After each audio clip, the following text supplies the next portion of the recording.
Hey guys, this is Craig from NC Games and Collectibles, and today I'm going to share with you the deck profile for the DDD deck that I got top 8 with at the OTS Championship this past weekend. So, first off, paid 3 Swirl Slime. Swirl Slime is the one that allows you to fusion summon from hand. It's pretty much the second best card in the deck.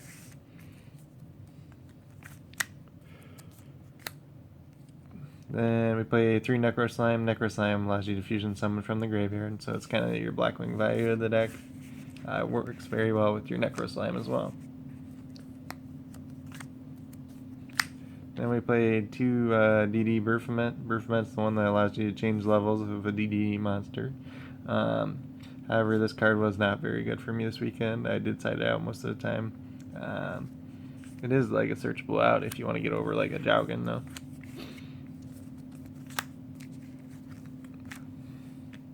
Then we play 3 DD Savant Kepler. Kepler is the Strauss of the deck. It allows you to search any Dark Contract card, and it's also relevant because it is a level 10 scale as well, so you can make the pendulum plays later in the game.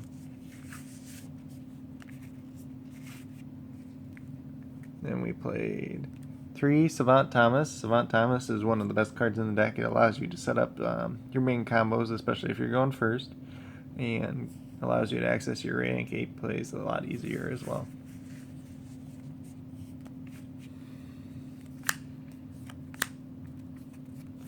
Then we play 3 DDD Oblivion King Abyss Ragnarok. Ragnarok, this is the best card of the deck. It serves many purposes.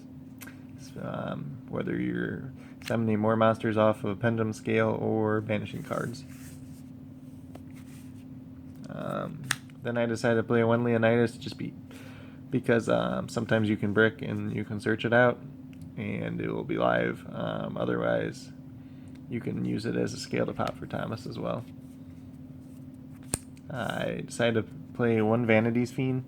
Vanity's Fiend was really good this weekend. I wish I would have played 2 instead. It's just really good versus a lot of decks, whether it's Pendulum, Blue Eyes, anything that wants to special summon.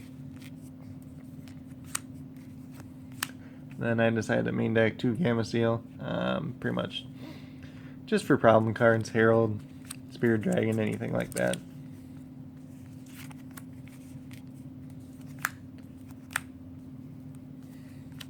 Then we play 3 Dark Contract with a Gate. This is a once per turn Tenki, and then during the standby phase you would take 1,000 damage, which most of the time you end up not taking anyways. Then we got 2 Dark Contract with a Swamp King. Swamp King's very good. It sets up more of your fusion plays, especially if you draw a bunch of cards that don't go well together and you have this in your hand, or you have a Kepler to search it out. It just makes dead hands more playable, and then it also sets up bigger plays. Then we played 3 Allure of Darkness, since pretty much every card in the main deck is a dark monster besides the Gamma Seal. Allows you to draw into your combo pieces quicker. Then I decided to run 2 trade-in. Throw your Thomas or your Ragnarok in the graveyard. Also, if you're playing in a matchup where Gamma Seal is not good, you can also trade in it as well. And play 1 Upstart Goblin, thin your deck more. I decided to play 1 Twin Twister. This is something I threw in at the last minute, and it ended up being good all day as well. Foolish Burial allows you to send things to the graveyard, so maybe if you're missing like one of your combo pieces, or you want to throw a Necro Slime or like a Thomas to set up bigger plays, you can do that as well. 1 for 1 allows you to get your Kepler faster, throw things in the graveyard that you wanted, and you could also make like you can also get Necro Slime if you already played your Kepler for the turn. Then I played 2 Grisile Prison.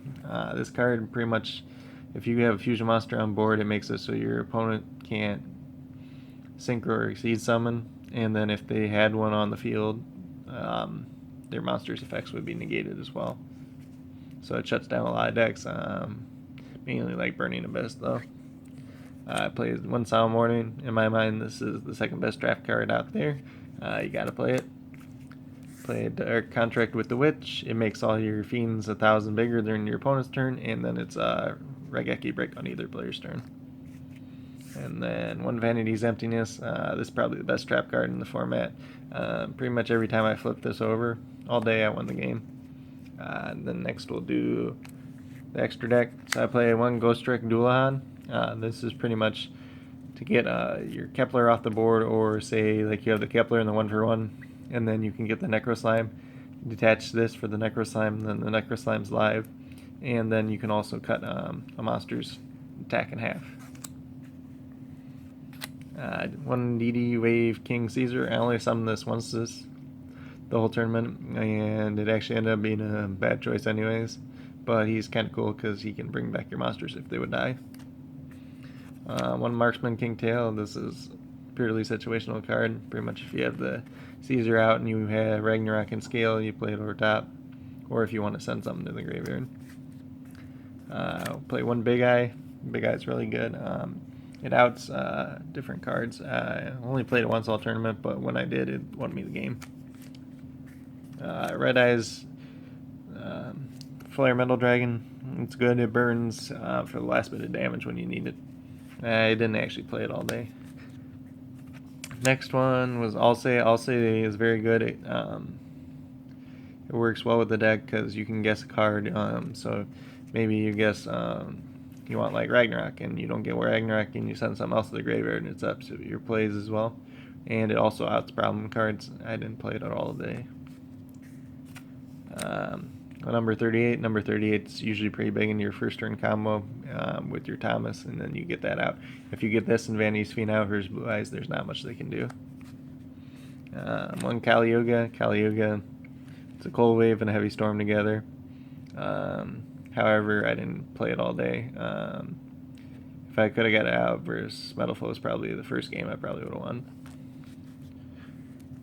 And then we play 2 Wave Oblivion King Ragnar's Wreck. This is pretty much good for against like Blue Eyes and like Cosmos. I didn't get it out all day though. Then I play 2 Flame Genghis. Sets up your boards and gets more monsters on field. Makes you go from 0 or 1 monster to 3 or 4 real quick. Then I play 3 D'Arc. Pretty much I want to make sure I didn't burn myself, and having multiple on the board, it sets up TKs easier. And then for the extra deck, I decided to play 3 Flying Sea. I was expecting a decent amount of Burn Your Best there. Ended up not playing any at all, so it was pretty much dead for me the whole tournament. And then I had 2 Maxi. I decided not to main it. I probably should have mained it over like the Baphomet, but it was really good in the side as well.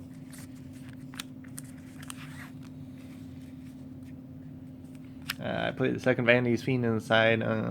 Probably should have played in the main, but going forward I'd probably play 2. It's just a good card in the format right now. Then we played 2 Dark Hole on the side. This was pretty much versus any deck going second that could put a big field out. Maybe if it was Herald or Blue Eyes that you wanted to deal with something, Cosmos, Pendulum deck, anything like that.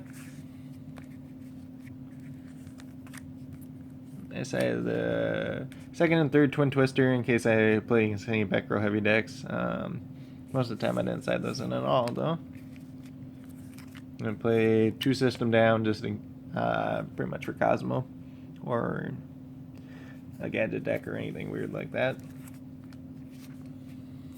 1 Full House just in case I played against Demise decks. Didn't play it, didn't side it at all. Airs kind of for the same reason, since the Searchable Decree. And then the 3rd Grisile Prison in case I was playing like, especially against like the BIPK. I just wanted to make sure that I got it first. Like if I'm going first, I want to make sure I got into it so that I pretty much won the game and they couldn't play for at least 2 turns. Overall, finished 4th after Swiss. 3 wins, 1 loss, and 1 tie. I ended up losing the first round to Fire King Cosmo. Drew kind of awkward all 3 games. Game 2, I played against the Metal Foe deck. I wasn't familiar with what all the cards really did. I lost game 1. I won game 2. I OTK'd in time, so then we tied that round. Then after that, I played Monarchs, which I beat 2-0. Herald deck, which I beat 2-0. Lightsworn after that, which I beat 2-0 as well, and then I ended up losing in top 8 2-1 to Blue Eyes, so I just missed out on my invite by a round there. Overall, I'd say DDD is a pretty fun deck. If you want to play it, test it out. I would say that Pot of Desires is a very good card, and it does speed up the deck, so I'd definitely recommend that if you have it. But overall, that's pretty much the deck profile. Hope you guys enjoyed it. As always, check out our Facebook page. Check out our TCG player or our TCG seller pages as well.